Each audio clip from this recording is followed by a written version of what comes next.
been 10 years since one of the darkest days in Pakistan's history. On December 16, 2014, the Army Public School in Peshawar became the target of a brutal terrorist attack.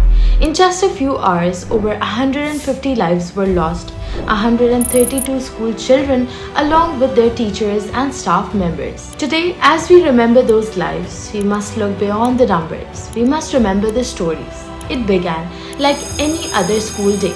Students had returned to their classes after recess, unaware that many it would be their last day.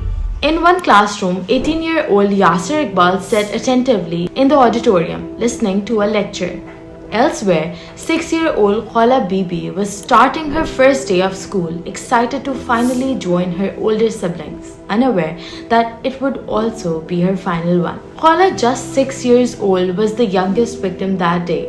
Her family remembers her as a passionate advocate for girls' education, a dream now unfulfilled. Shehzad Ijaz, a 12-year-old boy, had dreams of becoming an Air Force pilot. He loved cricket and was an excellent student. Shahzeb, also 12, was a top student and a fan of computer games.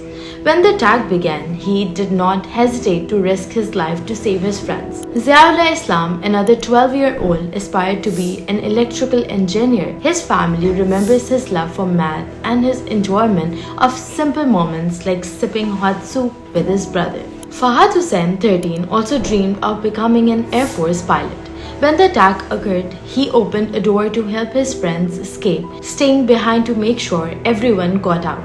He was shot while ensuring others were safe. Then there was Uzair Ali, an 8th grader who saw the attackers and immediately shielded his friends. He was shot 13 times but managed to save his companions before he died. The older students, many aged 15 or 16, had clear aspirations. Some wanted to serve their country, others aimed to pursue careers in medicine, engineering, and the military. These students were known for their intelligence, compassion, and love of sports. Some, like Farhan Jalal, became heroes that day, sacrificing their own safety to protect others.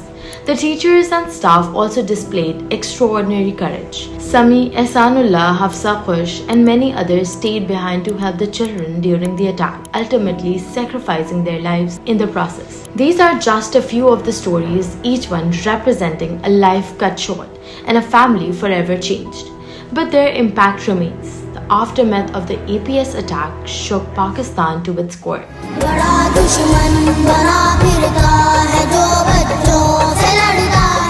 The TTP militants attempted to justify their heinous actions as retaliation against government operations targeting their members, particularly citing Operation Zarb-e-Azb in North Waziristan.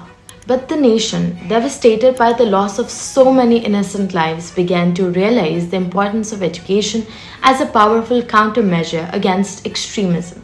The belief that investing in education could be a weapon against such enemies took root.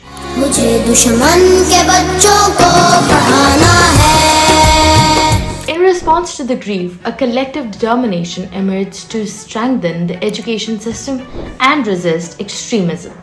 Parliamentary party से एक नुमाइंदा इस committee का member होगा और इस तैयारी में मुसल्लह अफवाज और इंटेलिजेंस इदारों के नुमाइंदे भी पूरी तरह शरीक होंगे। ये प्लान एक हफ्ते के अंदर कौमी क़यादत को पेश किया जाएगा। After the attack, Pakistan's military carried out successful operations, killing several TTP members and forcing the rest to flee across the border. The years that followed brought relative peace, but that peace has once again been shattered. The Tehreek-e-Taliban Pakistan, which had been largely inactive, has resurfaced in recent years. This resurgence came after Imran Khan government's peace talks with the TTP from 2018 to 2022, which many believe contributed to the increase in terrorism. So there is some sort of negotiation or talks underway between Pakistan and the Tehreek-e-Taliban Pakistan or some groups of the TTP to lay down their arms. Yes, and then we forgive them and they become normal citizens. The situation worsened after the United States withdrew its troops from Afghanistan, followed by the takeover of the Afghan Taliban. The instability in Afghanistan has had far-reaching consequences for Pakistan, forcing the government to expel illegal foreigners whose presence has impacted the security and economy of the country.